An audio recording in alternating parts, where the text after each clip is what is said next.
Namaste. Welcome to the Fabrics of the Society. In our today's episode, we will be discussing about Advaita Vedanta, the philosophy of absolute oneness.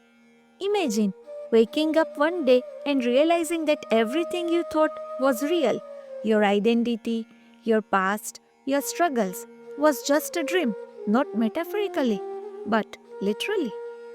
This is the bold claim of Advaita Vedanta, the philosophy of absolute non-duality.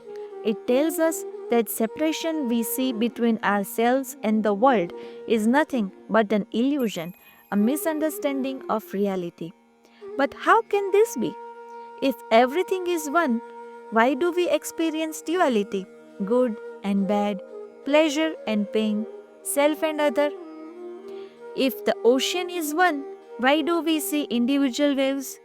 To answer this, we must explore the teachings of Adi Shankaracharya, the great philosopher who revived Advaita Vedanta and revealed its deepest truth.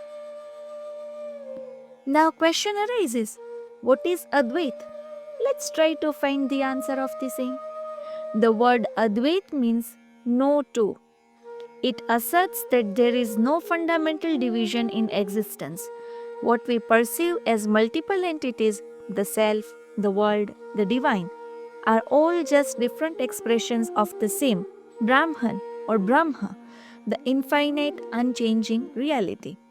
Think of gold.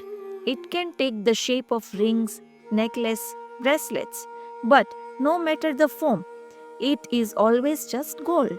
Similarly, Vedanta says that despite the diversity we see, at the core, everything is Brahman. Then, why don't we experience this? What keeps us trapped in the illusion of separateness? The answer lies in Maya, the veil of illusion. Maya is what makes us see multiplicity where there is only one. It is the cosmic magic that projects a dreamlike world onto the screen of pure consciousness. Think about a rope lying in the dark. At first glance, you mistake it for a snake and feel fear. But the moment light shines on it, you realize it was never a snake. It was always just a rope. Maya works the same way. It makes us mistake the body for the self, the changing world for reality, and separation for truth. But once the light of knowledge dawns, we see clearly there was never a snake, never separation, never limitation. Then, what happens to the world once we see through the illusion? Does it disappear?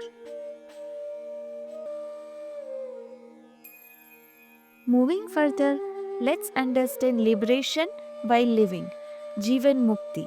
Advaita Vedanta does not ask us to reject the world.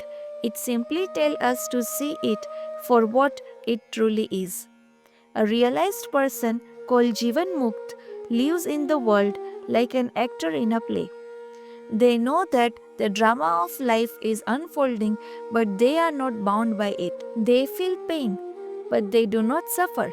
They experience pleasure, but they do not crave it. They play their role, knowing that at the deepest level, they are beyond all roles. This is true freedom, not escaping the world, but living in it without being controlled by it. Now question arises, how to see through the illusion? Shankaracharya laid down a four-step method to break free from Maya and realize the self. First is Viveka, discrimination, the ability to distinguish between what is real, Brahman, and what is temporary, the world of forms. Second is Vairagya, detachment, not in the sense of running away from life, but in realizing that no external thing can give permanent happiness. Third is Shatsampatti, the six virtues, quality like self-control, inner peace, and steady mind that prepare one for self-realization. And fourth is Mumukshutva, intense desire for liberation, the burning urge to know the truth beyond all doubts and distractions. Shankaracharya tells us, liberation is not something to be achieved in the future. It is our natural state, already present, waiting to be recognized. Now, let's understand the power of having this knowledge. This might all sound philosophical, but its impact on daily life is transformational. Imagine a world where you no longer fear failure because you know the self can never be harmed. A life where no external situation has the power to disturb your peace. A mind that is calm, steady, and unshaken by the storms of life. This is what Advaita offers. Not just a philosophy, but a radical shift in perception.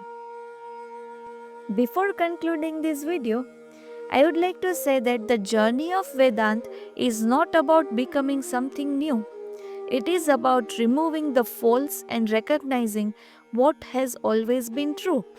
So, I leave you with a simple yet profound question. Who are you really? Are you this body, this name, this personality? Or are you something much greater, something infinite, something beyond all limitations?